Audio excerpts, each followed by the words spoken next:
when we dance, let's say if we take a look on the side step. So this is my high hip position, high. So this is as high as it gets. Now here I'm coming to neutral, and here I'm getting into bone, very deep. So this will be the lowest. But when you start rotating this hip, as you rotate your hip, and this hip, as you remember from my other video, this hip, as it goes back, it activates this leg, bring this leg from above the knee into this high ball position. Here, as this hip rotates, we're also going up, we're not going down. So if I, let's say, break this down movement from the high, this is a low. When this hip rotates and bringing this leg in, we have to be again high.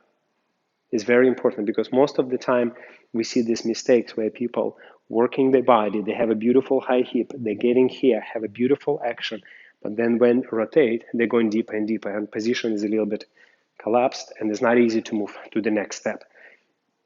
So it's very important to understand when the hip high, when the hip is low, when the position high, when position is low. So this is, of course, in high position, high hip position, our body is very high. Then you, as your spine continues transferring, this hip releasing, and now here, this diagonal pendulum, be going extremely low. Now from here, as this hip start to going back, it goes back, we call it lift, rotate. In your tummy, there is a sense of lifting the body. So lift, rotate, and that rotation bring this leg in. So when I close, my position is picked up, not broken.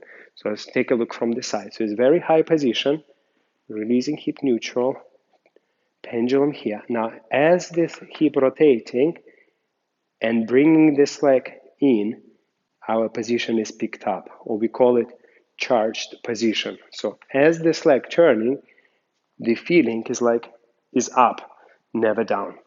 So it's very important. So let's take a look exactly the same principle on the other side. So we have a high hip, neutral, then we have a diagonal pendulum, which creates that beautiful foot, turnout of the foot. Now, remember, as our hips start to going back, inside our tummy, there is a feeling of going.